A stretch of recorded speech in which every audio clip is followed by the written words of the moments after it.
boy Henny Demore reporting live from the liquor store, and we have a special guest in the building today with us, man. We're gonna get drunk on this content. We're gonna talk some X's and O's with my brother Jay Tuck from CFO, man. What's good with you, my guy? Hey, what's going on, bro, man? Hey, thanks for having me on, man. It's long overdue. I know we tried to link up for the draft, but we was up busy running 1,000 miles an hour, man. But it's long overdue, man. Thanks for having me on.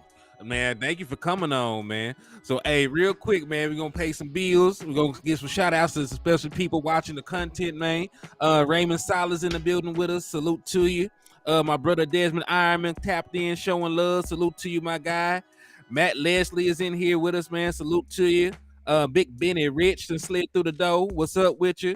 Miss Regina Green with the green. Salute to you as well. Let's see who else is in here. My brother Justin Kitchen is in the building with me, part of the Wrench Gang. Salute to you. And anybody over there done tapped in with your yet, my guy? Yeah, we starting to fill in, man. Got my guy Clebo in the building, man. So CFO game, we slowly entering, man. We fast me late over here, man. Got Dre the Great over here, man. So salute to CFO game, man. We fast me late, man. They'll be here to me. already. It be like that, man.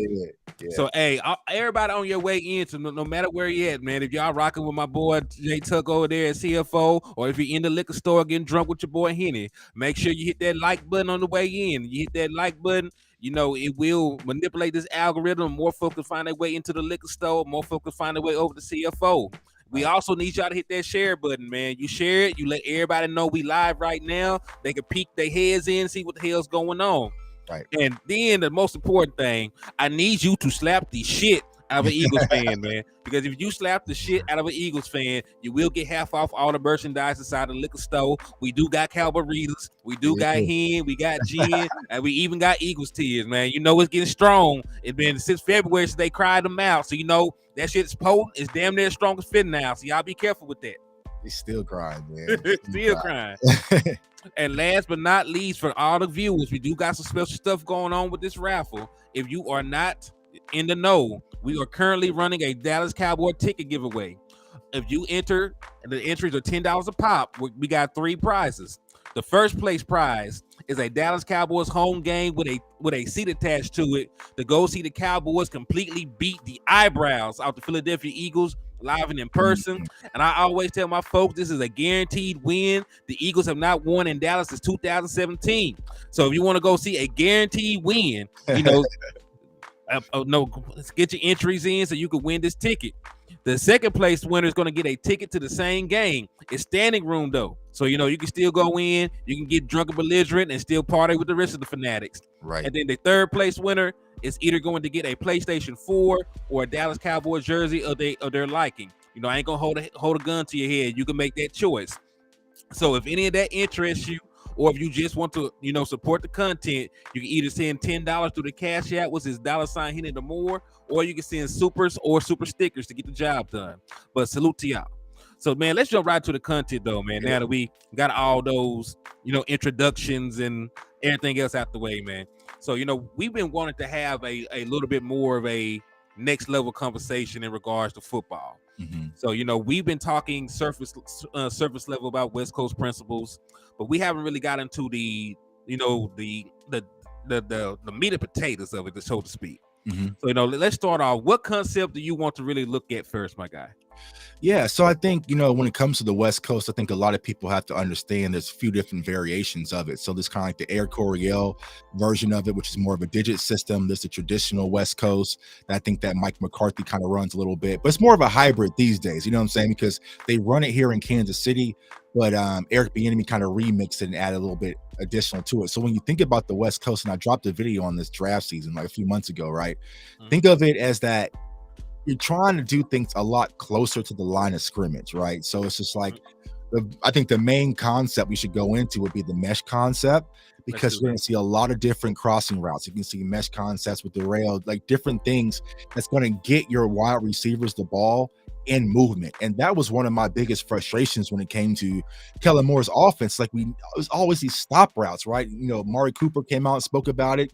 They got him up out of there, you know what I'm saying? So it's like one of those things where we just never saw our wide receivers get the ball on the go. So I feel like with this West Coast approach, or text coast, whatever y'all want to call it, you're going to see our guys get the ball in space and to be able to use their God-given ability. So let's start with the mesh concept. I think that's the one most basic principle when it comes to the West Coast.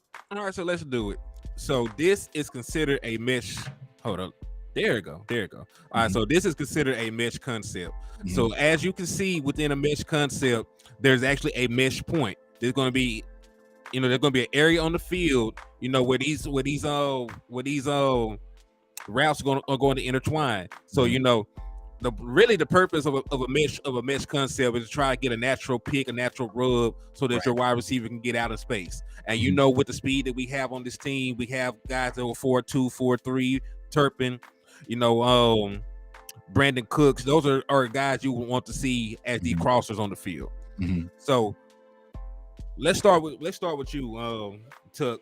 Okay. So for the people who are not familiar with it, what kind of defenses would you want to utilize a mesh concept with? Personally, I like it. And listen, I'm gonna give the answer. You can actually use it against multiple defenses. Right. But me personally, just from a philosophical standpoint on my end, I always like mesh against man, because for a lot of times those defenders will be in a trail position just based on how they have to cover people. And you can guarantee more time that natural rub can occur. But what about you? When do you like utilizing mesh? Yeah, and exactly. And something I always preach to my community personally is like, if y'all have Madden, whether how y'all feel about it, right? Sometimes it's best just to kind of go on Madden and run some of these concepts to get an understanding from it. You know what I'm saying? So I'm with you, Henny. Like, mesh is perfect against man-to-man defense, because what you're doing is you're causing a lot of confusion with those two crossing routes right there. And then you also have the outside receiver sitting with kind of that spot route in the middle of the field, but then you also have the outside wheel routes that could it be possibly a tight end could be running as well. So you're getting your wide receivers out in space. And if you go back, I remember last year when we played Jacksonville, who is notorious for the mesh concept is Doug Peterson. And he meshed the hell out of us when we played against Jacksonville last year.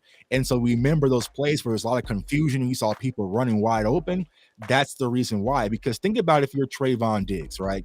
If you're covering that slot guy in the middle, you got to cover that all the way across the field.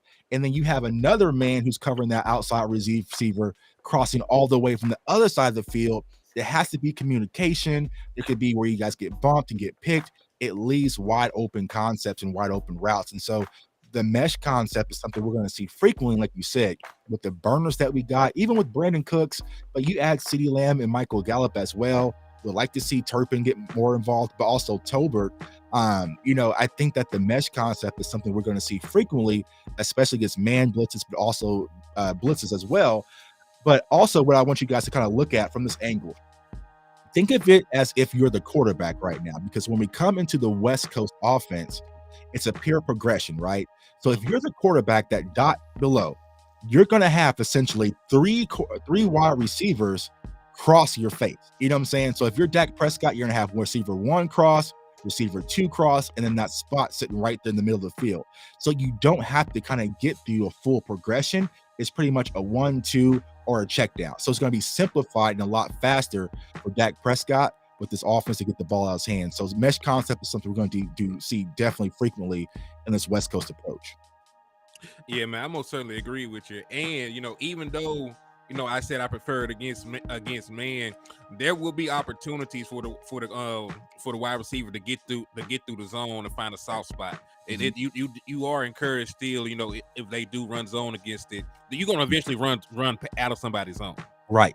And at the NFL level, a lot of people run what's called match zone. So it's like a zone, and it's hard to kind of explain without the diagram, but it's a zone, but it kind of has man principles. So if a certain guy comes in your area, then you might man up on that area. So at the NFL level, if you run a match zone, then you can still run a mesh concept to get your wide receivers open. So what I was mentioning on Twitter the other day, bro, is like concept-based football is going to help our offense because you know your routes. You know what I'm saying? You know your routes and you know your read. So if it's man, you're going to run the mesh. You're going to have this backside option.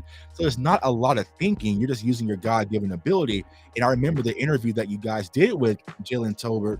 He was saying like, hey, man, like, I really don't understand the game of football. It's a lot of thinking. But if you tell me the routes to run, I can run it. And I feel like with Tolbert in this type of offense, hey, just go run that cross right there. You know what I'm saying? Just go run that wheel route. Just go run that spot route and sit in the middle of the zone without running the option route and having to think, should I bend it? Should I bend up where the safety is? While you're running 1,000 miles per hour, it's just going to make everything simplified for our offense, for Dak Prescott and our young wide receiver core. Right. And even, more so, about decision making, like you said, in a West Coast system, it's pure progression. Right. But you can also, the defense is gonna be harder for the defense to even trick you, right? Right. Because even no matter what they do, you could have thought it was two. You could have thought it was cover two. They could roll into cover one. Right when the ball is snapped. You still know where to go with the ball. There's no really tricking you. In an option route based, offense. Even if you don't trick the quarterback, you can still confuse the wide receiver. Right. And that was the problem. I'm not sure if you guys watch Kurt Warner's breakdown on Dak's interceptions. Now, I would say watch mine first and then go watch his. But that was part of the issues, right? Because when it comes to the option routes, you're betting on the quarterback and the wide receiver to see the same thing. So even if Dak is making the proper read, if I can throw CeeDee Lamb off, that's all I need. And y'all remember, if we go back to like pretty much 2 years ago when we got thumped by Denver, that was pretty much the blueprint versus Kellen Moore. They would show you a certain type of look pre-snap, and then post-snap, they'll get out of it. You remember in 2021, when we played against the Arizona Cardinals, and you had Budda Baker, it looked like he was coming every play. And as soon as we hyped the ball, he was jetting back into a cover two. And just that slight thought process of, wait, it's a cover two? Was it a man? And you have that hesitation. You have the pocket breakdown. There's a lot of things that can kind of go wrong with these concept-based formulas. It's like, listen, all right, I might have, and we'll talk about it here in a second, like flood on this side, I might have a back out, like a Yankee concept on the second side, on the back side. So if this is checked down post snap and it breaks down, I just need to get back to my other side and know that concept. So it's going to make things easier for the quarterback, y'all. And I just think that, once you understand what you're watching on Sunday, it's really going to change how you view the game of football. Right, and since it will be easier for the quarterback, it will be faster, and since Right. it'll be faster, it will help your offensive line out a little bit, because people be forgetting this is not, this Herculean offensive line that Dak Prescott was playing behind in 2016. Like, they had issues in pass protection the last couple of years. If I'm not mistaken, they were the 26th ranked pass blocking team last year. Right. So, it's not like they were, winning a lot. So, getting the ball out of Dak Prescott's hand in a timely manner, it's gonna make a world of difference. And I even got the numbers up here. Shout out to Martin Talks Cowboys. I got this metric here. This actually shows, how Dak Prescott did when the ball got out of his hands in under 2.5 seconds. 8 touchdowns, 3 interceptions. Not bad. 77 completion percentage, passer rating of 99.3. So when the ball came out in 2.5 seconds or less, Gucci. Right. When he had to hold the ball. 20 touchdowns, which is great, but 14 interceptions. That's a little daunting. Only completed 57.9% of his passes. Passer rating 87.5, which is a whole 12 points below what he does when the ball comes out quicker. Right. So sometimes it's probably best to get the ball out of Dak Prescott's hand, let him know where he's supposed to go with it. Because listen, I know people be saying Dak can't do this and do that, but Dak is really, one of the best quarterbacks in like pre-snap recognition. Right. So yeah, so I think that will help him immensely with that. And I think there's just this random stigma when it comes to quarterbacks, right? Because when Dak was doing this his rookie year, they called him Dink and Dak, right? But if you go through and you look at the film for a lot of his interceptions that he threw, the checkdowns were wide open. You know what I'm saying? But it's like by the time he got backside, you had his arm getting hit, the pocket and collapse. Like from a defensive standpoint, all right, what I want to do, I want to make the quarterback hesitate. And if I can make your quarterback hesitate and disrupt things, it's going to work to my favor, and hopefully my pass rushers can get there. So I think that was one of the biggest elements when it came to our offense last year. The ball just wasn't getting out of Dak's hands quick enough. And I think that's what Mike McCarthy really wants to adjust this year. It's just boom, 1-2 check down. Get to Tony Pollard, check it down out there on the swing route, and just let him go. Live for another play. And I think sometimes, you might read a cover 1 or a cover 2, and then boom, they switch into cover 3. You hesitate. One, you got Noah Brown out there and Dennis Houston, so they're getting bagged. This route's getting bagged. Pockets collapsing. It just forces you to kind of play hero ball. I think that's going to change this year with like Dak Prescott and Mike McCarthy in this Texas Coast offense. Right, I agree with that, man. So let's move on to the next concept, man. You got me itching to get into it. So matter of fact, before we talk about it, I'm gonna put it on the screen. Everybody in my chat box, we literally did a pop quiz on this. What concept is this? I hope y'all remember. Don't say nothing. Don't say nothing. I need y'all in the chat box. What concept is this? Y'all know. I'm gonna see what y'all talking about. I'm gonna see if y'all studied. I told y'all see this again on the final exam. Get some F's out there. Let's see. And... Go ahead, put in chat, but y'all act scared now. Don't be scared. Come on, let's see who remember. Come on now. We did a whole show on it, so we can talk. There you go. There we go. I see. There we go. All right, there y'all go. All right. Love it. This is what I love the most, y'all. To be honest with you, as a content creator, I love to see the community as a whole just learning the game of football. You know what I'm saying? Like, this is what it's really about. So yeah, man. Yeah, shoot to my guy Tavis, man. Passing, flying colors. I see y'all. Yeah, he did. Matt pass, May Nelson pass, my brother Justin Kitchen pass, Common Sense Lab pass. So we good. Yeah. So this is a flood concept, and of course, as I've spoken about it, the last time around, it is called a flood concept because they are flooding one side of the field, with receivers. Now, to technically, you have to flood it with at least 3 people for it to be considered a flood. Because if it's only 2 people over there, then that's more of a smash concept because you're trying to get the 2-man high low action.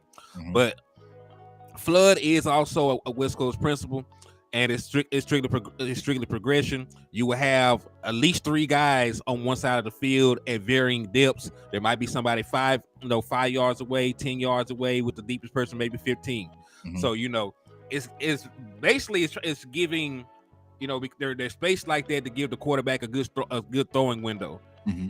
And I think this is actually a concept that Dak Prescott can excel at, because when you think about what Dak Prescott is good at, making those second level throws is at the top of the list, because he can get the ball up over a linebacker and in between the safety and his target very, very well. He does it all the time.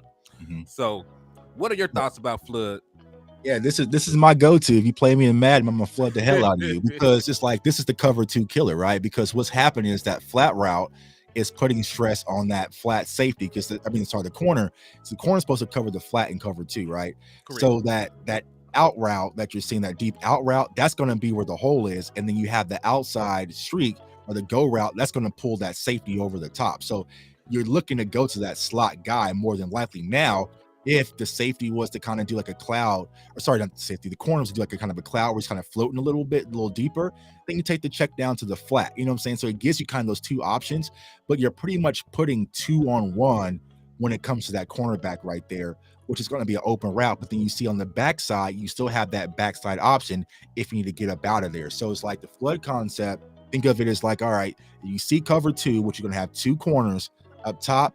They're going to have two safeties up top, 2 corners below playing the flat. Then that's where you want to really flood the concept, because right there, you're going to want to hit that hole as far as the cover 2 is concerned, because that's the weak spot of the zone. Right. And as for the backside option, it does not necessarily always have to be, like a post. You can run a slant behind it. Right. As long as it's something that gets to the quarterback field of vision, I think it marries nice. Right. Because technically, you can run this person all the way over into the flood if you wanted to. Right. And then also, what you also got to think about, even though it's not in this play right here, you still have the running back there. So the running back could be running a swing route. He can run a Texas route where he kind of like comes out and comes to the middle, or he can also run a wheel route as well. So you have options with that running back behind Dak as well. So, if you need to check down or get to your hot, then that's going to give you an option as well. So it's like, yeah, once again, you kind of know, all right, boom. If I'm reading cover 2, right? You're Dak Prescott, you're reading cover 2. All right, boom. Tyler Biadasz hikes the ball. Boom, they switch out to cover 3. oh damn, well I gotta bail out, then you just know to go to your check down and go backside. You know what I'm saying? Versus trying to figure it out and hesitate a little bit. Okay, when it's cover 2, I'm gonna run the flood. They switched out to cover 3. I'm gonna make the adjustment. I'm gonna either go to the check down or I'm gonna go backside and live to have another play. So it's just gonna simplify things. Right, I agree with that. And if they were manned up and this person vacates the field on that end, there will be nobody else over there on that side of the field. And when you have a mobile quarterback and you give them open field, what do you expect to happen? Right, because if it's cover 2, right, you know what I'm saying? Think of it as that the top safety is going to take the deep half. So over where I wish I had my pointer. What the 0 is, and then the other 0, the other hash, right? So the middle of the field, typically in cover 2, is going to be another weak spot. So this play right here, theoretically, would probably kill the hell out of a cover 2 if they run it the traditional way, because you're going to have the safety split out, corners cover the flat, unless it's like a cover 2 cloud where the linebacker's going to drop. More than likely, they probably won't. They're going to stay in the middle of the field with the hooks. Then you're going to have, let's say, Michael Gallup on that backside, right there on that kind of that deep post route, being wide open. But it all comes down to protection and being able to see things as everything unfolds. Hey, you ain't never lied about that, man. So for everybody in the chat, do y'all currently understand flood, or do we have to simplify this a little bit further? Yeah, let us know. Let's look questions. So I kind of chopped that up because, like I said, it's hard. I don't have my diagram to kind of draw through it, but I think of flood cover 2. And like, honestly, like I tell people, how I really learned concepts was Madden. You know what I'm saying? Like, I really just went in the lab on Madden. And so it's like now when I play Madden, it's like someone comes on cover 2, like, all right, I'm a flood them. You know what I'm saying? And we'll talk about another concept here in a second. Like, concepts will instantly help you, all y'all Madden players out there. As soon as you recognize the defense, it's just easy cooking. I think everyone's saying they got the flood concept. So we got mesh, they good on mesh, and they also got flood. So basic concepts. Well, let's go against let's go and look at a single high safety killer then. Okay. And since we're gonna be running the hell out the ball allegedly with Brian Schottenheimer, we might well look at Yankee. Okay. So let me see. I can get it pulled up. There we go. Mm-hmm. There we go.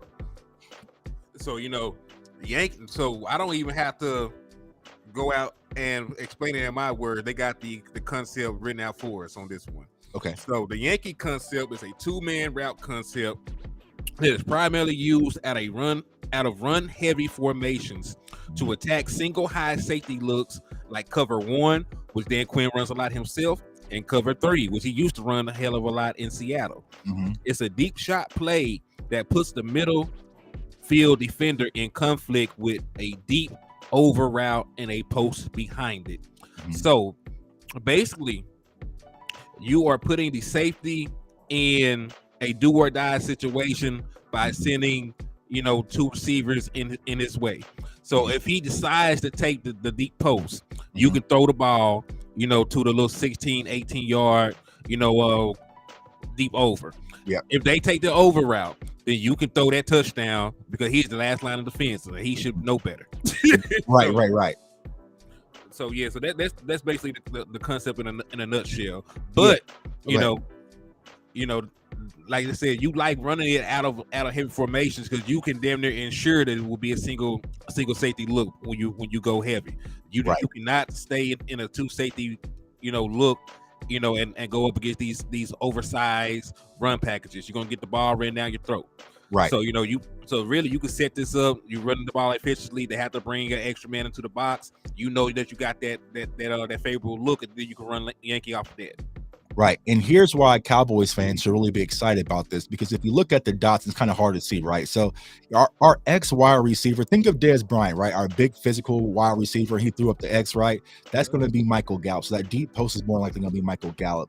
That Z route, that's probably going to run that deep cross. That'll probably be Brandon Cooks, or it could be CeeDee Lamb, just depending on, the package, right? Correct. But then you have that Y, more than likely that's going to be Jake Ferguson, but also you see that F down there. That could possibly be either CeeDee Lamb, or more than likely it's probably going to be Luke Schoonmaker. You know what I'm saying? So you're probably going to see this formation a lot. And like you said, it's going to put a lot of stress. Now, you can even run this not just like on a cover 3, but also any single high. So when you're watching football, y'all, the simplest way to kind of understand defenses is think of middle field open. So if it's middle field open, that means there's two safeties up top. So think of the 2 zeros up top. That's going to mean middle field open. There's two safeties right there. Correct. If it's a one single high safety in the middle, then that's middle field closed. And so that kind of gives you your opportunity to know how to attack it, because it's going to be your single high coverage. So for Dak, you're going to have to protect this, of course, because it's going to be more than 7-step drop, right? But you're probably going to go with that Z route as your first crosser. If the safety comes down to bite on that, then you take your shot with Michael Gallup. If not, you get out of there and you dump it off to that F, whoever that is. Let's say it's Luke Schoonmaker, and you live to see another day. You know what I'm saying? So it's really going to put stress. But also think about this. We're coming out and you have 2 tight ends and 2 wide receivers. And so a lot of times the defense is going to be kind of in their base package, because you have pretty much a heavy run formation. You know what I'm saying? So it's really going to say, okay, should you have a safety out there and match Luke Schoonmaker and Jake Ferguson versus safeties? Or you want to keep the linebackers out there? And see, this is what the difference is between having a concept-based offense versus Kellen Moore. We're dictating what we're going to do. Kellen Moore's no identity offense really dictated what we're going to do. You see what I'm saying? So we're going to come out and say, nope, we're going to come out there and we're going to run this Yankee concept, and y'all better adjust. And if they don't adjust, then we're going to hit them. And if they do adjust, then we have our check downs. We live to see another play.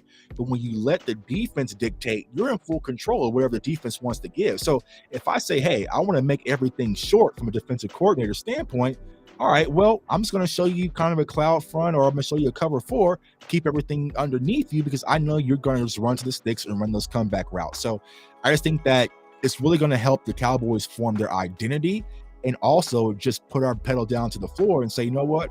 We're going to run our offense regardless of what y'all want to do, and we're going to hit y'all regardless. You're going to have to find ways to stop it.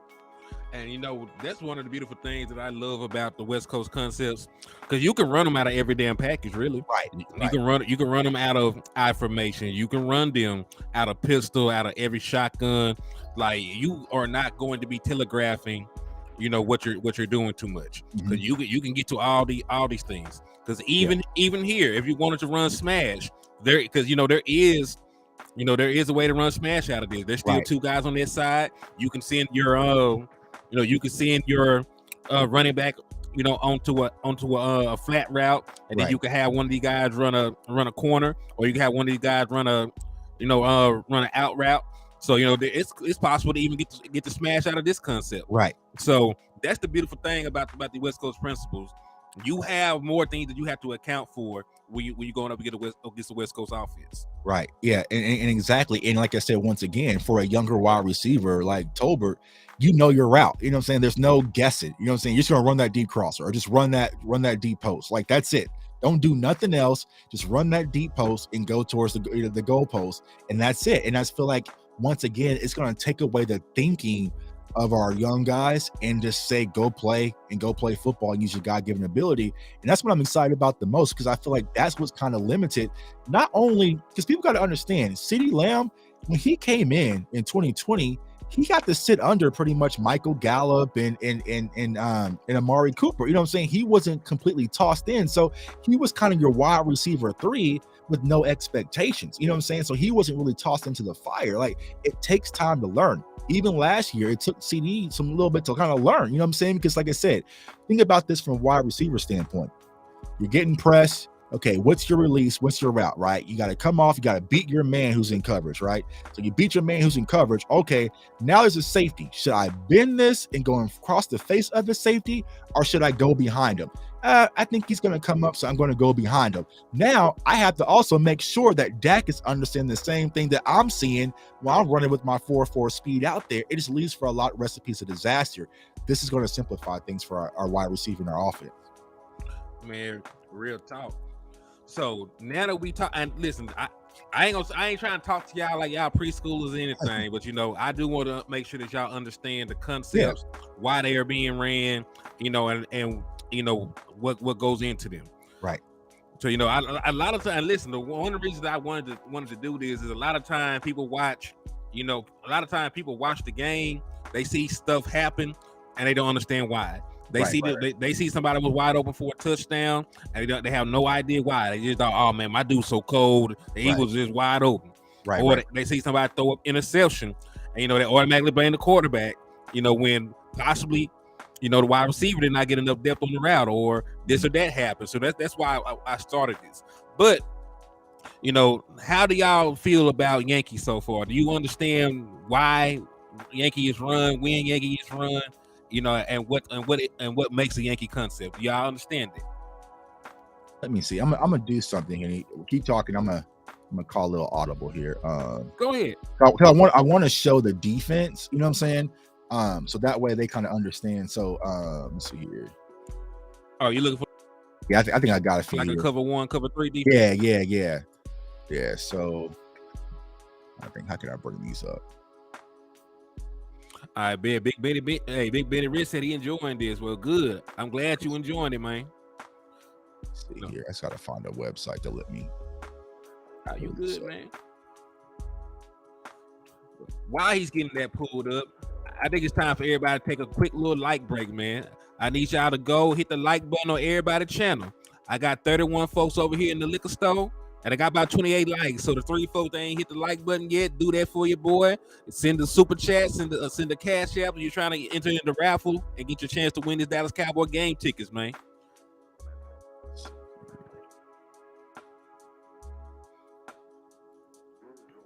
Who is he? What's up with you, Jameson Taylor? Thanks for tapping in and showing love, my boy. I see you in the chat box. Thank you for swinging through. And hey, first and foremost, shout out to my brother Landlord, also in the building, man. What's going on, bro? Let's see here. Oh no.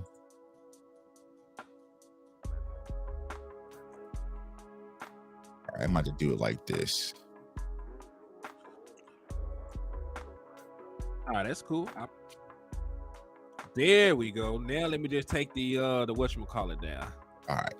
So we're gonna take Yankee down, and now he's showing you what a cover 1 looks like. All right. So yeah. So when I said like cover 1, this is cover 1 man, right? So you have man here, you have a man on this wide receiver, you have this linebacker on this wide receiver, and you have a single high. So when we say single high, remember this safety is going to be able to cover the middle of the field, right?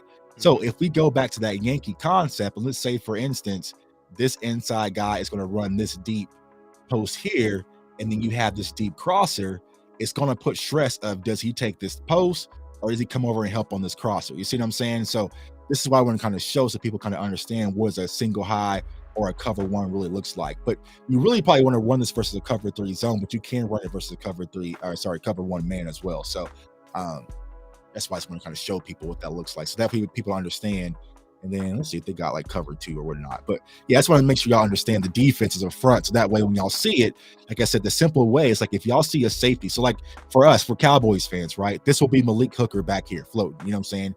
He is our free safety. He's going to be the guy who's deep, right? And so if you see guys in the middle of this field, this is middle field close. If you have Malik Hooker over here and Donovan Wilson over here, then that's going to be middle field open. So that's going to be more kind of your cover 2 versus your cover 1 or your cover 3s as well. So right.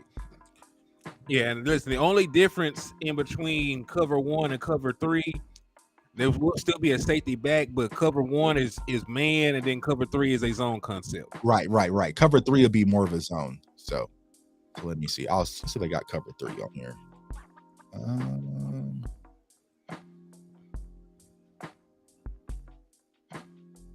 Yeah, we're getting kind of deep, but let's do it. You know what I'm saying? I think this is fun for the fan base to actually see it and learn it. So let's do cover 3.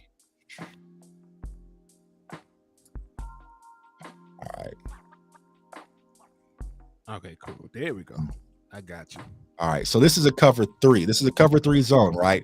So you have this free safety once again. He's going to drop back in the middle of the field. These corners, they're not worried about anything else but covering this deep third over here, right? And then you have, I think these are linebackers. They have taking this flat, and then you have these hooks, right? So this is why concepts are important, because if you look at it, there's only certain holes in this cover 3 to really hit, right? It's the seams. You can kind of hit the seams, and mainly on these out routes for hitting versus cover 3. But also, like I said, with that Yankee concept, you have this deep post, boom. So you're going to stress this safety, and also you have this crosser where you can stress the safety as well, where you have to make a decision. So, so that's kind of cover 3 zone. versus the cover 3 man. Correct. That makes sense. So make sure y'all understand that. Listen on the chat if y'all understand that. So yeah, let us know if you understand what we're talking about. Do y'all understand the words that coming out my mouth? So, but they can disguise cover 3, man. But Yankee is still a single high beater. Yeah. And I mean, and that's the thing, right? At the NFL level, defensive coordinators aren't stupid. Dan Quinn isn't stupid, so they're definitely going to disguise their fronts, and that's why it's important post snap. I think someone said in the chat, like, Dak's incredible pre-snap, because a lot of people, and I said this on Twitter today, they don't understand how the NFL play calling really works, right? It's not like Dak has 42 different plays, and if he sees something pre-snap, he can say, you know what, we're in bunch right, let's just go 5 wide. You know what I'm saying? Like, it doesn't work that way. It comes down, well, what came from Kellen Moore comes to Dak, goes to the huddle, gets the play call off. Dak goes to the line of scrimmage. He might have 1 or 2 hot reads to make. You have to locate the middle linebacker where that's out for the offensive line protection. So he doesn't have time to be a magician and do all these different things and change the play. Because a lot of people say, Tuck, why doesn't Dak just change the play? Like, he can't. Like, he probably has a run play and he probably has a pass play and a few different hot reads based on what he sees pre-snap. So people think that Dak can just go out there and just call the entirety of the playbook and just change things. It's not how it works at the NFL level. You only have a few seconds to make that decision. Like, it's like that for a reason. Right. Because listen, you wouldn't be able to stop anybody if you right. That's what I'm saying. Like, bro, what did you just call? Man, we gonna run this play. Like, man, we gonna run that play. Man, the play we ran last week in practice. Let's go ahead and run that. You know what I'm saying? Like, it doesn't work that way. Dak probably has a run play. He probably has a read option play, and then the passing play, a few different hot routes. You know what I'm saying? And they're working on the line protection to make sure they're going to protect him. That's the most important thing. And then they go from there. Like, you got about 15, 20 seconds to make all that decision.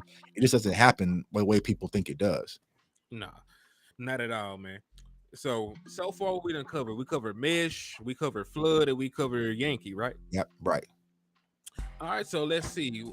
Let's get to this next one, because this is one that they like. They like the name. They like to smash, man. They like to smash. So here we go. All right. So this is what is considered a smash concept. So, and just so y'all know, there are varying ways you can get this to be smash. As long as, and listen, it can be considered smash as long as there are 2 wide receivers involved, and as long as you're creating a high-low scenario. Right. So in this diagram, you have somebody on a little sit-down route / comeback, and then you have this interior player on a corner route. So that's you're creating this high-low situation to make the defender make a decision. If they're going to take the little sit-down route, you should throw it to the corner. If they're going to take the corner away, you're gonna check it down and throw it to the sit-down route. Right. All right. So everybody understand the basis of smash. So now let's go a little bit deeper. So I'm gonna let you start, Kinfolk. Yeah, so smash concept once again is good versus cover 2 as well, because you're stressing the high-low on that corner right there.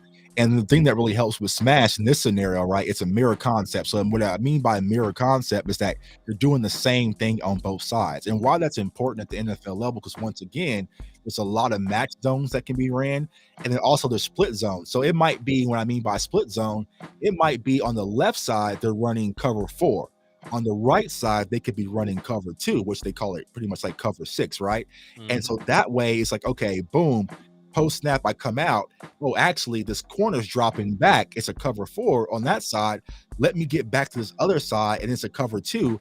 Then you're going to have that deep corner route, or possibly that smash on that corner, depending on how he plays it. So it kind of gives you just 2 different outlets to get off of, especially post snap. So I feel like, once again, y'all, when it comes to the concept-based football, it's really going to help our offense post snap. Pre snap, we're good. It's going to be the post snap reads. I feel like this smash concept is something you're also going to see frequently, especially with these 2 mirror routes. So think of it once again: X is Michael Gallup, the S is CeeDee Lamb, that Y is Jake Ferguson or Luke Schoonmaker, whoever you like, and that Z will be Brandon Cooks right there.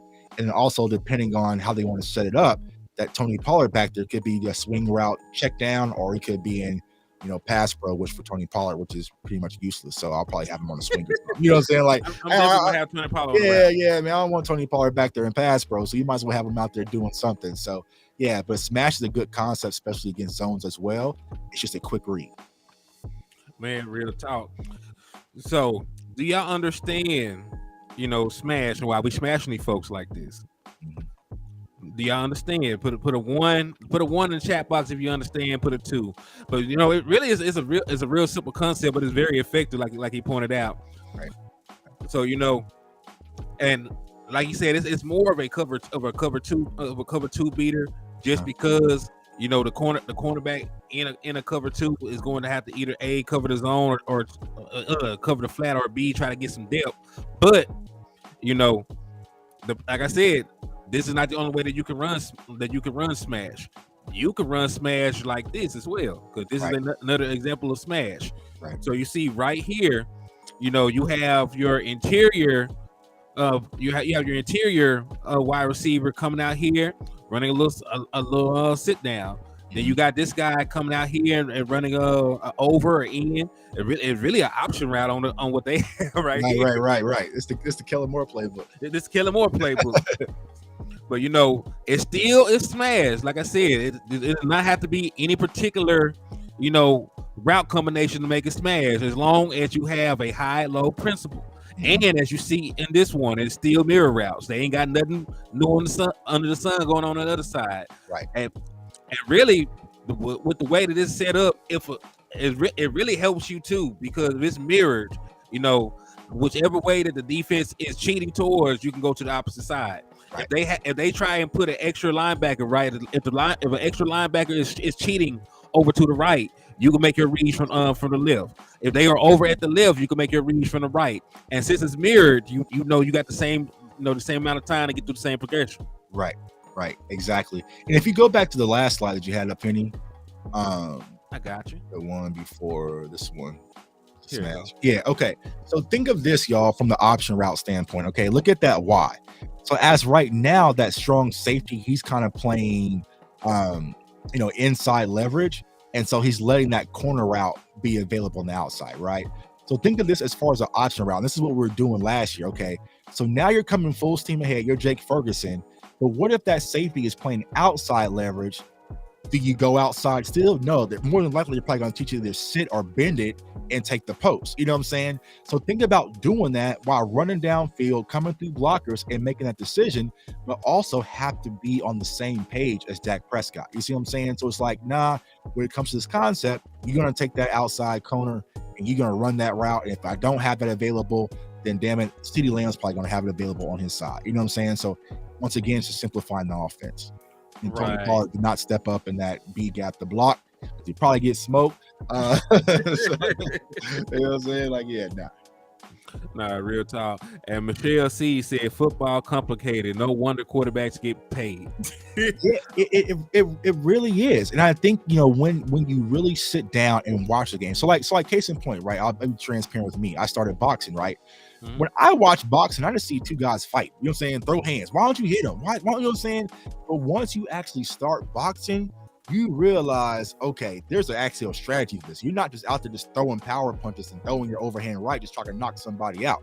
You're working your jab. Every time you throw a punch, you got to protect your jaw. You know what I'm saying? Like, there's so many small things that goes into a course of a game of football that not a lot of people understand. It's just like, why didn't Dak throw it? Well, there's a reason why Dak didn't throw it. What is Dak seeing? And also, he has to do this while he's having people like, Aaron Donald come at him in the pocket. You know what I'm saying? So it's definitely not an easy thing to do, but it comes with repetition and understanding. And I feel like the better his wide receiver core is, it's going to be much improved.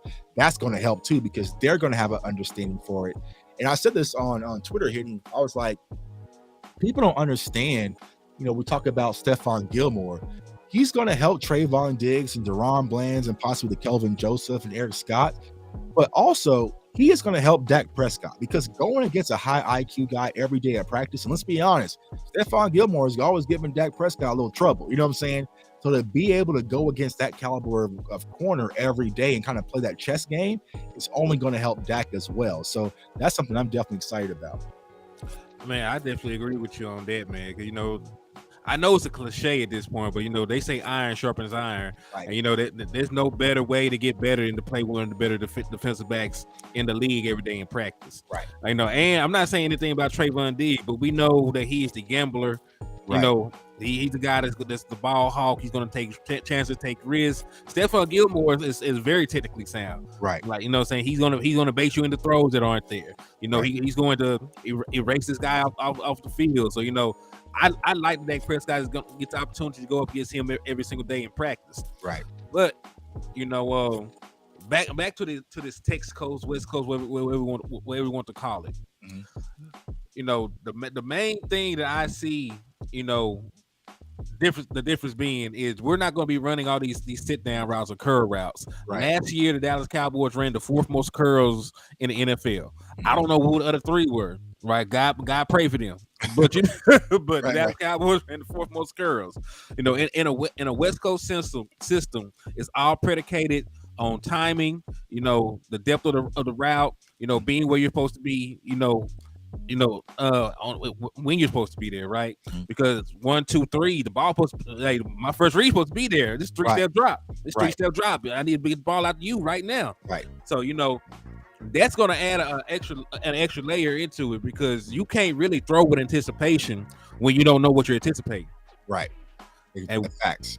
Yeah. So facts. I just think that in of itself is going to help Dak Prescott out, because we know that he can read a defense. There were times last year he threw interceptions. He saw it.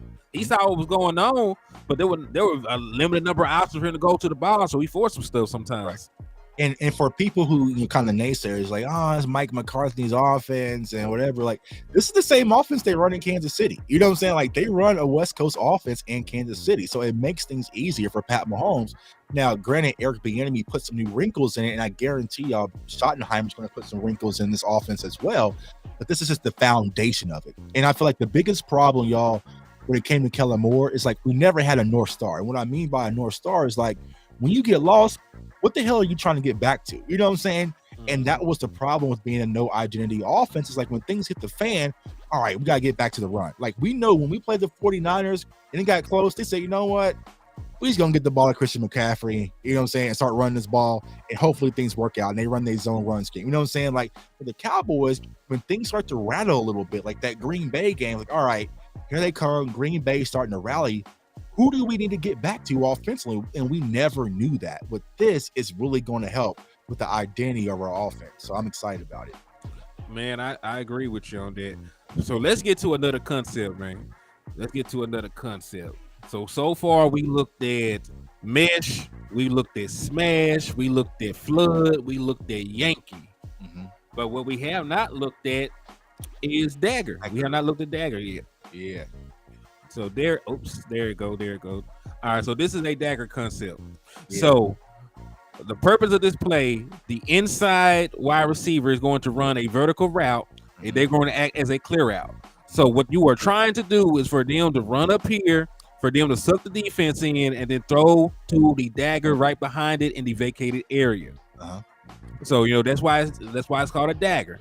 So you're throwing it right to the dagger route. So you're either going to take this is your first read. If you're not comfortable with that, you can either A, come down here to the check down, or B, this might be a different route entirely. This could be a slant, this could be a post, this could be a little sit down right here. So you might have something backside too. You don't want to just take this little sit down right there. But what do you think about dagger? What do you think is best against? Just let's give us some more nuance about it, as I gave them the general statements about it. Yeah, so if you guys can kind of picture, right? So 2 high safety, middle field open, right? So if you're a safety on that right side, what are you going to do? Are you going to take that deep route with that slot guy and cover that? Or are you going to step down and take the middle of the field? Because if it's a traditional cover 2, it's going to be wide open. You know what I'm saying? Unless it's a cover 2 Tampa where the linebackers are dropping, right? So that middle of the field is wide open. You got to take your shot. But also remember what I told you guys. Your Dak Prescott, you're dropping back in the pocket. Once again, you're going to have 3 wide receivers pretty much cross your face with the dagger concept for that deep dig coming inside. You're going to have that crosser with the Y guy, and then also that check down with Tony Pollard possibly coming on the out route. So you're not going to have to go all the way front side and then get all the way backside. Now, Dak Prescott is one of the best in the NFL because he's a full progression reader. Like, he's able to get backside, but when he's getting backside, that's when a lot of the issues kind of happen. You know what I'm saying? Especially with the sacks and, you know what I'm saying, some of the issues. So it's like for here, he's not going to have to turn as much. And I know as much as people kind of hate the term because I said he's a pure progression guy. And of course, you know, they really don't talk football like we do, so they kind of mad at me. But Jalen Hurts was a pure progression reader. Like, it wasn't like he went through his full progressions a lot. It was like, hey, 1-2, check down, or for him it's 1-2 and get the hell up out of there. You know what I'm saying? And it works. Like, there's nothing wrong with that. Not a lot of quarterbacks like to go through full progression because it takes too much timing. You see what I'm saying? So with this route concept, with this dagger, yeah, you have that deep route. It's going to pull the safety, and they're going to have to make a decision, but the middle of the field should be wide open. But if not, you're going to have that crossing route with the tight end possibly. And also, if not, get out to Tony Pollard. Like you also said, Henny, that backside route, it could be a slant, it could be a post, it could be something else as well. Oh, the common sense has sent you something. He said, Texas coast, patiently aggressive. Every play call will have a purpose. The Cowboys will finally have an identity, finally helping the quarterback after 7 years. Oh, well, he actually said that to me. Hey, salute to you, common sense. And hey, they got you halfway into a raffle entry for the ticket, man. So salute to you. But yeah, man, like this. Listen, the West Coast system is one of the most quarterback-friendly systems there is in the NFL. Like, look around. Like, all these quarterbacks that are in MVP conversations, winning games, they're in the West Coast. Right. Patrick Mahomes plays in the West Coast system right now. So, you know, it's going to be a lot of in-breaking routes, a lot of opportunities to get yards out the catch, and really, you know, it's not an overly complicated, you know, offense to understand. Like, in each one of these concepts that we spoke to you about, these routes are being ran with a purpose and for a reason. This guy right here is clearing out space so this other guy can get the ball, right? In a mesh concept, these guys are running their routes, crossing by each other to try to get a natural pick. There's always a rhyme and reason, you know, for why these routes are being ran in tandem the way that they are. So, you know, as long as you understand the design of the play and understand what is meant for you, you can have a lot of success in the West Coast system. Right. And think about this, y'all. You know, I'm not sure what that letter is, but that on that dig route is going to go through with the box around it. Notice if Dak leads him, let's say Dak leads and puts it out in front of him, he's catching the ball in motion. He's catching the ball in stride. So he's able to continue to move up the field versus those stop routes, which we didn't like, where he's stopping his momentum and having to re-gear up. He's already in momentum coming across the field. So someone like Brandon Cooks, on that deep dig route, you lead the ball, he catches it in stride, he might turn up and be off to the races. The same thing with the wide route with the tight ends. You catch it, everyone's catching the ball in stride. Nobody's really stopping their momentum, and that's what's really going to help with our playmakers that we have. Even the Tony Pollard route, right?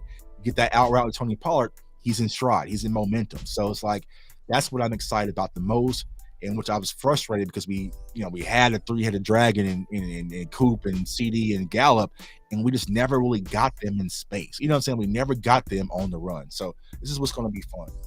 Man, speaking of which, did you realize that those guys only played 12 games with Dak Prescott altogether? Right. It's unfortunate, man. We never really got the experience. You know what I'm saying? For a little bit, and that was that first Tampa game, 2021, when Dak came back and was out there and versus Tom Brady, he was out there cooking, man. Then it's like, damn, Gallup went down, and you know what I'm saying? So yeah, it's unfortunate. But hopefully a wide receiver core will bounce back. You know, it's going to be different, but I think this wide receiver core, Brandon Cooks, is going to be perfectly fine if he's healthy. Oh yeah, I think it's. And listen, I think I've spoken on this before. I think this is probably like the fastest tandem of wide receivers that we had, you know, in a very long time. Right. You know, I no disrespect to anybody else that came through them doors, you know. Right. But, you know, like Dez Bryant was not a burner. Amari Cooper was more of a route technician than he was like a pure burner. Right. So, you know, we got a lot of speed on this team for the first time in a long time. I'm very happy with it. Right. What's up with your Thomas Garrett, Tommy Montoya, the original people? Salute to all y'all for tapping in and showing love to the liquor store and showing love to TFO, man. So, you know, what other concepts do you want to talk about? Do you want to spend a little bit more time talk about the passing concepts, or do you have time to talk about some zone runs? Yeah, let's get to the zone runs, because I think that's going to be a popular topic, especially with Brian Schottenheimer. So unless anybody in the chat has some questions about some other concepts, but let's go to the zone runs. I think we're going to see it a lot. All right, so real quick, y'all, if y'all have any questions about the passing concepts, drop them off in there. If not, we are finna segue and we're gonna talk about this new. I ain't gonna call it new. We're gonna talk about this zone run scheme. It took. I think we should stop mentioning the Texas Coast offense because it seems that if we are the only team talking about our offense, let keep some things under. Oh, kinfolk, like this stuff is, the same stuff. They know. I mean, they know this. You know what I'm saying? And if they don't know this, then damn it, they need to hire me because I could. You know what I'm saying? Like, I all know what type of defensive coordinator out there. You know what I'm saying? Don't know about these concepts. So this is old news. You know what I'm saying? Because a lot of this stuff, Mike McCarthy was running. When he was at New Orleans. Like it's. I mean, he got the West Coast offense from his time in San Francisco. You know what I'm saying? So it's like this has been out there. It really hasn't changed. Now, where the wrinkles are going to come is with the shifting, with the motions, by the numbers. Like that's where the chess piece really begins. You know what I'm saying? Because you might be, if you pull up one slide, right? Pull up just any concept, or you can go back to the dagger, right? Cool. Let's pull the dagger back up. So I want to say this. So sometimes on my channel, right, I'll say a 2x1, and people are like, "What the hell are you talking about?" Right?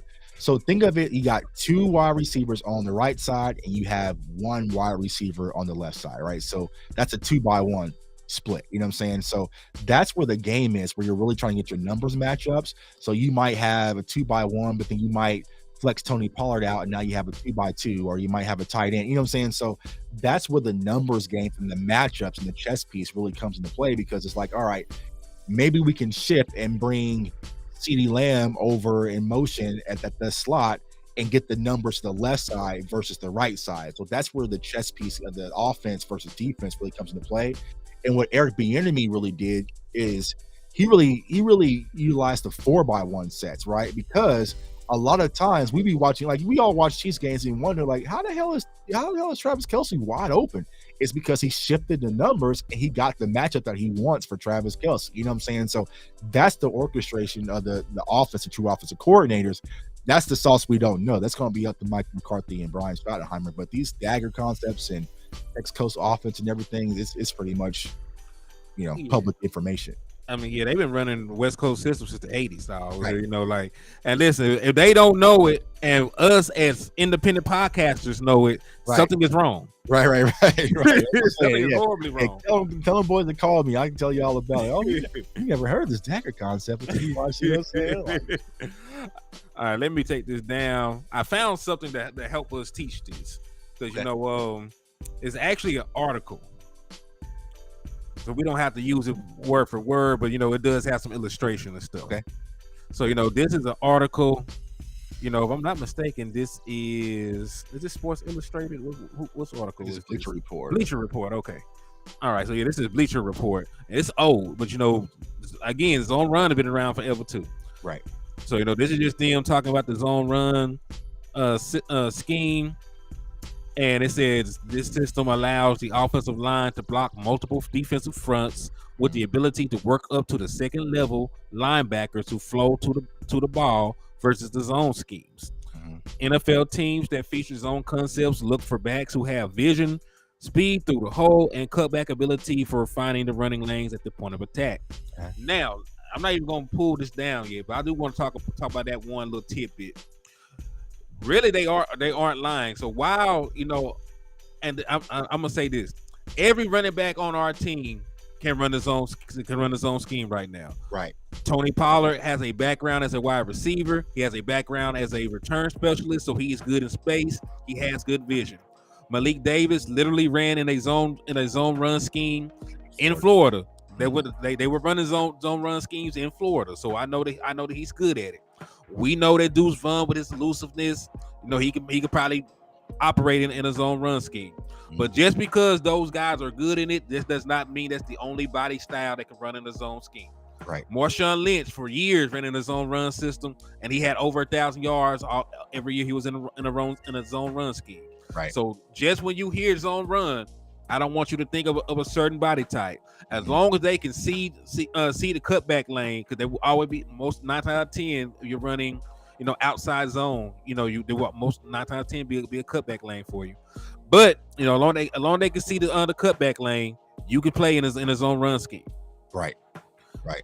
And when you think about zone, like you said, don't worry about the body types. You can run it like as long as you have vision. The vision's the most important thing when it comes to zone.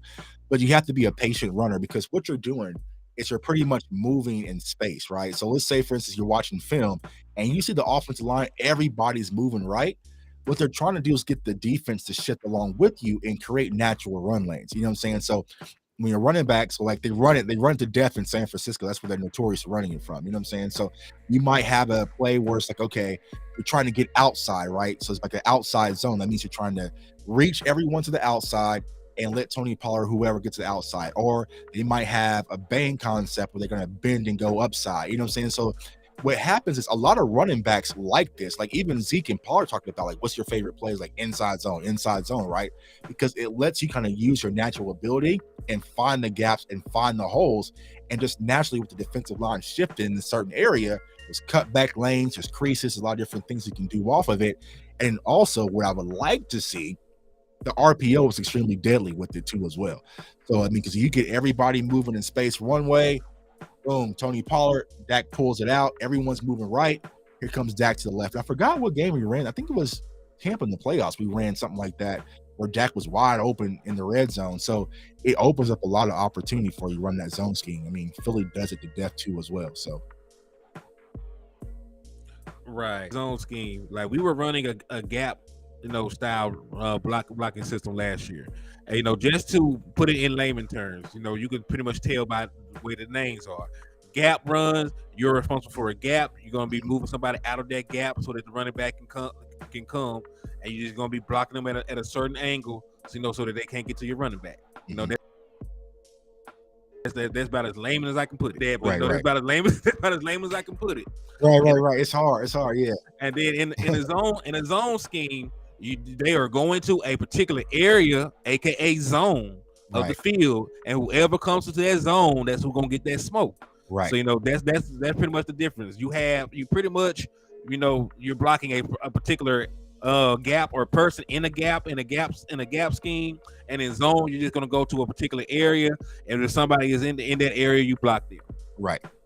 And in some cases, right, let's say for instance you're supposed to block the C gap, right, but the linebacker doesn't come down.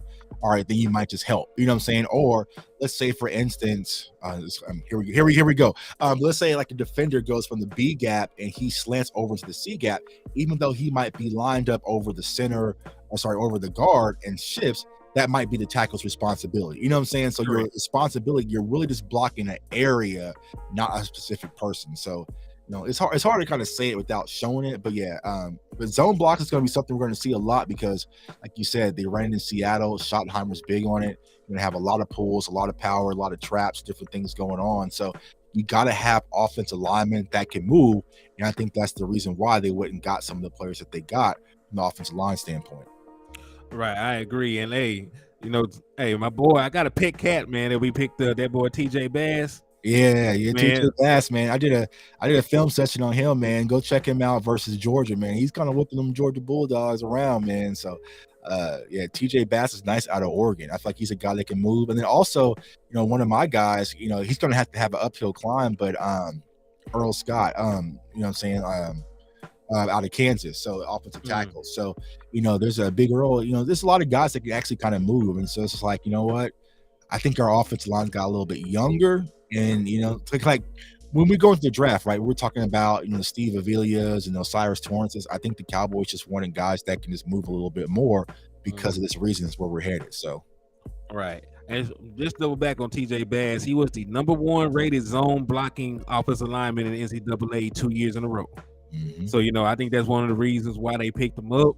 And really, man, I'm really surprised he was an undrafted free agent because he played very well at Oregon. Right. He's not the world's best athlete, but they asked him to play guard, so I don't really think that'll be too big of an issue. Right. But moving along, this is just a list of zone run plays. You got a 1 back outside zone, 2 back outside zone, the inside zone we touched on a little bit, split zone, stretch Z, and then outside zone, wide receiver ghost motion. Mm-hmm. So just to talk about what this 1 back outside zone is, I think they got it broken down. They even got pictures. There we go. They even got pictures. So if y'all were learning how to reading books like I was as a child, this is going to help you. Picture book, right? So the one back outside zone is the most common zone-based running scheme we see in the NFL today versus 4-3s, 3-4s, and nickel fronts. So they say they run this against everything under the sun, basically. All right. Let me guess who's in the picture. Scroll down and see who's in the picture. Seattle. Yep. Boom. Okay, Seattle. Look at God. Okay. Yeah. Yep. All right. So teams will run the outside zone from a shotgun alignment, pistol, or with the back in the dot aligned directly behind the quarterback under center. All right. So you can run it out of every personnel group. They say about 10, 11, 12. You can run it from anything, basically. They said, here's a look at the one back outside zone from the Saints Seahawks matchup in the divisional rounds of the playoffs. So you know this is a long ass time because we know good and well the Saints ain't been making the playoffs. Right. All right. So as we see, they're right now the offensive line is flowing left outside of the guy at the end. He's going to seal block this one backside defender, and everybody else is zoning off, to the left. So as you see, the running back is going to get the ball, and he's going to either go all the way play side, or B, they're going to run their asses outside the play. He can go right up the field. Right. So that's what we mean by if you have vision, because this is Marshawn Lynch. If you have vision, you can play in this scheme, because either they're going to block this up so well that you're going to take it play side and be able to get some successful yardage, or B, they're going to run themselves out of the play, flowing with the offensive line, and you will be able to get to that cutback lane, and hopefully you get a big play out of it. Right. And this is why gap integrity, from a defensive standpoint, is important, right? Because those two linebackers, if they overflow, they're going to leave that huge cutback lane, as y'all see right there. So it really gives the running back two different options as far as where he's going to take it, and it's always based on the blocking up front and also the defensive lineman shifting. So I agree. So it says the Seahawks use a zone step. They be making this shit sound like exclusive. The Seahawks will use a zone step to the close side of the formation. This allows the close side tight end, tackle, guard, and centers to work in unison while blocking the first defender who shows in their gap. So remember, we're not blocking a specific person. If you run up, you get done up. If you come into my zone, it's on. Right. So let's move along. They said to the backside or open side of the formation, the guard and tackle step to the play side with the tight end using a hinge technique to block the defensive end. As I said, this person, I'm gonna go down here. So this is everything going play side. This that tight end. He's going to seal away that backside defender. So the person that could chase the play down from the back, he's going to take him out the game. Right. So as you see, everything happened the way you said it would. They flowed entirely too far, outside, and it looks like Marshawn Lynch is finna hit his head on the goalpost if he beats that safety. Right. Perfect execution. With the linebacker flowing strong, Lynch identifies the defender in the hole, uses his vision to find running room, and cuts back to work vertically up the field. This forces the safety in run support to make an open field tackle versus Lynch after a positive gain in the zone scheme. So apparently he didn't score. That's Marshawn Lynch. Now think about it from our standpoint, when it's Tony Pollard that's one-on-one with that big gap. I'm taking Tony Pollard with that money every day. Mm-hmm. And listen, I know we look at Tony Pollard as a running back, but this man is literally a converted wide receiver. Right. He is a converted wide receiver. So if you ever wonder, like, damn, he got through there quick. He is supposed to. Right. That man is a wide receiver that runs 4.3. He changed position to get drafted. Right. So yeah, that's beautiful though, man. They ran it well. You're not running into the teeth of the defense. You're not. Yeah, so that's one thing I do like about the zone scheme. You give them a choice. Mm-hmm. You know what I'm saying? Now, sometimes if you're running this scheme and you don't have somebody with good vision, they might make the wrong decision.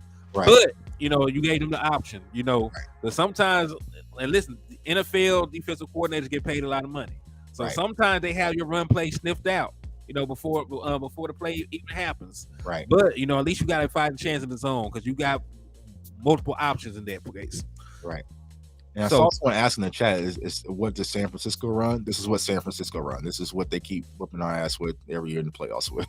Hey, if you can't beat them, join them. So like, right, yeah, right. it look good against us. Right, yeah, that's what I'm saying. Yeah, hey, what are they doing? All right, we're gonna run it right back at them. You know what I'm saying? So yeah. All right, so let's get to this next one, man, because we're gonna talk about the 2-back outside zone. So I wonder what the hell the difference is. I have no idea. What could it possibly be? The 2-back outside zone uses the same zone blocking principles of the 1-back look, but with a fullback or a halfback leading to the edge of the formation to track the first defender who shows at the primary run support player. So, they headhunting. Okay, let's check out an example of the 2-back outside zone using the film. Okay, so this is going to be that headhunter. They got him circled. Right. So really, they're going to let this guy run free. Right. They're zoning this way. This is the one person that can get there and chase the play down. But instead of him going out here and blocking him, he's going to go find the primary guy that's supposed to be, holding the integrity of the run defense. He's going to take him out. So this is going to give him multiple options to take this ball either here, either up here, up through here. He got like 3 different choices where he can take this ball that judged by this diagram. Yep. So he can go outside, he can bend it, or he can bang it. You know what I'm saying? So it gives him 3 options. And think of this from our standpoint: that guy in that circle more than likely is going to be Hunter Luepke in this Cowboys offense. You know what I'm saying? So it gives you kind of this 2 backs kind of setting to kick that guy out. Let that backside defensive end kind of roam free, because he's gonna have to be a hell of a player to even make it. Make a play on the ball. You know what I'm saying? So it's like more likely he's not going to get there. And then once again, it's just using that vision to make something happen. You got 3 different options based on how the defense plays you. Hey, first and foremost, shout out to my boy Sam Brooke Fragrance, since he just subbed to the channel. Man. Thank you for the love, my guy. I appreciate that, man. So yeah, man. But hey, I like the play design, and remember, I want people to put this into perspective about last year. They're gonna say, "Well, because what was running the ball." Listen, we may have had, the 5th most attempts in the NFL, but we were 19th in yards per carry. Right. 19th. We only averaged 4.3 yards an attempt. And that is not running with a purpose. And so, here's what I want people to imagine. Right, we run this play. If you scroll just a little back to the play, Henny. Oh, go ahead. I got you. So if you run this play, right, and let's just say you have that backside defensive end kind of flowing, but then all of a sudden Dak play action and boots it. You know what I'm saying? You have the entire defense flowing runway. That's what I'm saying. Like, you can do so many different things off this zone scheme where it's really going to put stress, because they're probably going to show this next clip here. Those linebackers are going to flow down heavily to the right side. And then if you say, for instance, you were to run one of those concepts, right, that we talked about earlier, it's going to be good night. You know what I'm saying? So that's the different things. It's like if you run the ball, develop an identity, and really put stress on the defense, it's going to open up the passing game, those concepts we spoke about earlier, even more for our offense. Right, because imagine if you fake it, boom, bootleg, back out. He done ran out the play. Linebackers done ran out the play. Right. You got wide receivers flowing this way. Right. Big play, a big play waiting to happen. Right. Yep. All right, so let's see how this play ended up. With all the offensive line stepping to the play side and both guards working up to the second level to pick up the linebackers flowing to the ball, the fullback takes an outside path to the edge of the formation and tracks the primary run support player. This gives and shout out to my boy Alfred Morris, former Dallas Cowboy. Take a look at defensive end Jared. Damn, this is forever ago. Jared Allen. A line in the back and forth 3 front. The zone scheme, the cutback defender is often left unblocked, so the tackle guard combo can step play side and work up to the second level of the defense. Allen is responsible for the cutback run, boot, and reverse, and must squeeze, restrict the edge to prevent Morris from running prevent Morris from cutting backside after the handoff versus the flat flow of the ball. Right. So he's a cutback defender, but it's too late. Right. He already took him out the game. That's a big asshole right here. We ain't got to even question where he went with the ball. Right. And remember, this is probably Tony Pollard getting a hold like that. Yep. So Morris can follow the fullback and press the edge of the formation. However, with the center taking care of the nose tackle and the right guard sealing off the linebacker at the second level, Morris identifies the inside running lane, makes one quick cut, and bursts through the hole for an explosive game versus the Vikings. Right. All right, so we'll get away from that. We're finally to the one we've been talking about. So this is the inside zone. This is the one that we've been speaking so highly of. This is the one that we've been talking about pairing with the RPO because it's blocked up there and they're the same. Right. So let's just go in a little detail with this inside zone. And then after I read the first part and show the diagram, I'm going to let you explain it a little bit further. Okay. If you study the read option, see it's right there. If you study the read option, then you have seen the multiple examples of the inside zone scheme from the shotgun and pistol alignments with the quarterback reading the path of the edge defender through the mesh point. Also, run from a dot alignment. There's 12 personnel, 11 personnel. The running back takes an inside path downhill with the offensive line using the same technique up front, the step to the play side of formation while blocking the first defender who shows inside their gap. And here's the perfect example. Well, this is inside zone. So you got this person zoning here, zoning here, zoning here, zoning here. This guy's right here is going to, they keep calling it a hinge block, but he's just going to take this guy. He's going to be the one guy not flowing play side. He's going to take this defender, and you're either going to take it play side. It might be a hole open up here, and again, you have an opportunity to get back to a cutback lane, depending on what the linebackers do. Yeah, exactly. So everything's kind of flowing, but he has the two inside lanes. He can cut off that center, or he can cut off that guard, depending on how that linebacker shifts. Like they said earlier in the first sentence, right? It can also be used for an RPO because if that middle linebacker comes down on that running back, you have the middle of the field wide open. And this is something that Philadelphia still does today. I mean, they did it to us a lot, you know what I'm saying? So it's like that inside zone. This is what a lot of running backs actually like because one, you're getting a lot of opportunity. And if you get that middle linebacker block, it's pretty much you one-on-one with whoever that deep safety is. It's going to be a lot of green in front of you. Mm-hmm. Yeah, man. So I like that though, man. Like, listen, this is McCoy. Sorry ass too. Right. This is LeSean McCoy. Right. I hate that motherfucker so much. But he was a great regular season running back because he only got one career postseason rushing touchdown. I was want to throw that out there. I would hate on my guy. But anyway, so the Bucs were playing cover 6. As that's something you talked about. That's cover 2 on one side, cover 4 on the other side.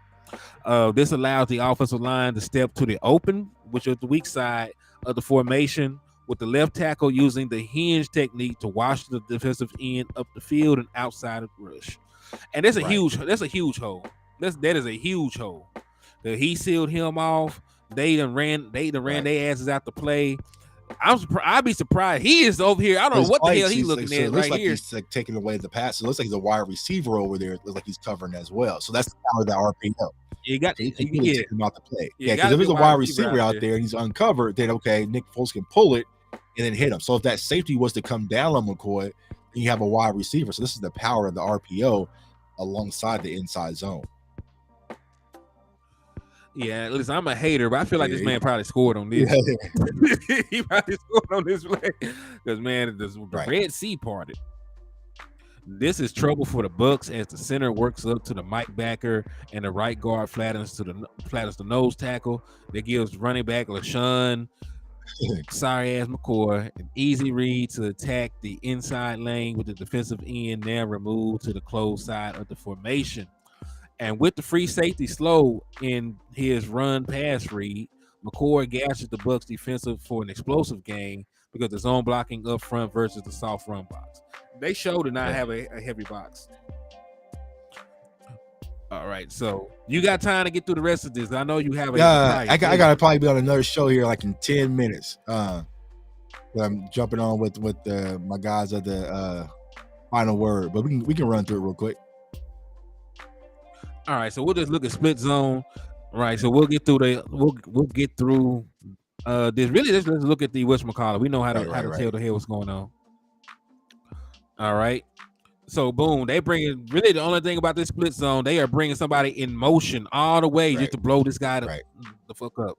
That's basically everything else. Everything else is the same. They're all going to zone this side. Instead of this person going over wherever you're going to go and hinge block, he's going to come back up here and take down the cutback defender. So now he can cut this back if he wants to, because he's going to take him out completely out, or he can take it play side.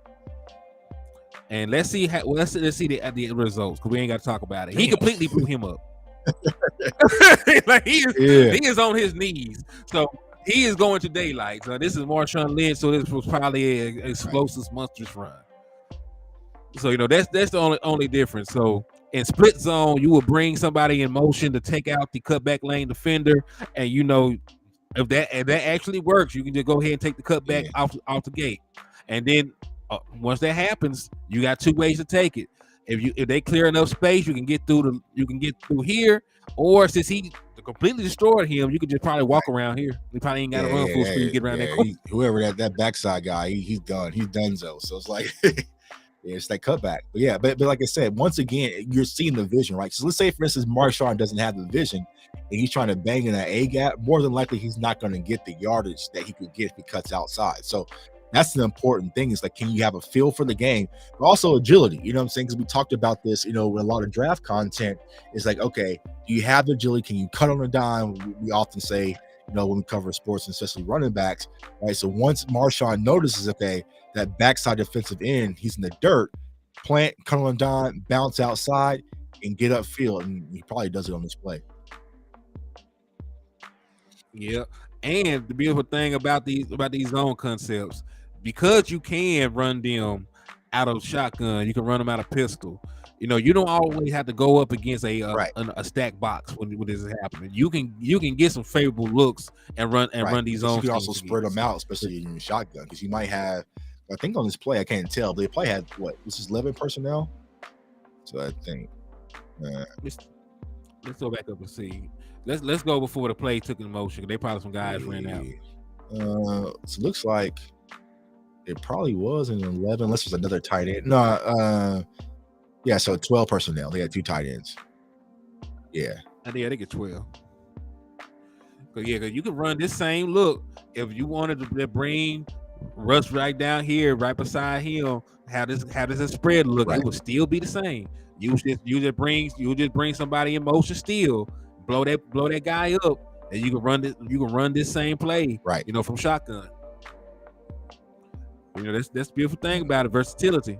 You don't want you. And listen, I know people love to say just line up and beat the guy in front of you. Yeah, well, like sometimes you need a schematical advantage, because the guy in front of you might be better than your ass. Right. Then what? All right, so let's see. We got through that, So let's see. Let's go to stretch G. So stretch G is another zone blocking scheme, pulling to block the first defender who shows in his gap. Teams will also run stretch C, and that's just pulling the center. So stretch G is the guard, stretch C is the center. They're going to work the same way. So let's just take a look. This is going to be the guy that's going to be the stretch G. So he is going to zone further away, and he's going to take. And remember what I talked about earlier, right? We want an offensive lineman that can move, because you got to be able to move. You know what I'm saying? So right. That's a long way for a big boy, and especially to get up to that next level on the linebacker. You know what I'm saying? So you have to have vision, you got to have hips, you got to be able to move, and it takes a lot. So I mean, even though this is play side pull, like sometimes more like the backside pull, with that left guard might have to pull around as well. So you got to be able to move a little bit as an offensive lineman, even as a guard. So totally agree. And listen, he has a multitude of ways to take this now. They got a Venn diagram showing 4 possible outcomes where he can take this ball, right? So you can go all the way out here, you can cut it up here, you can cut it up there, or of course you can always take the cutback, depending on what happens with this cutback defender. If he loses contain, if he trips, if anything happens where he runs himself out the play, you can get to that cutback lane. So so that is stretch G. Also, you wanted to do the center. The center could do the same thing.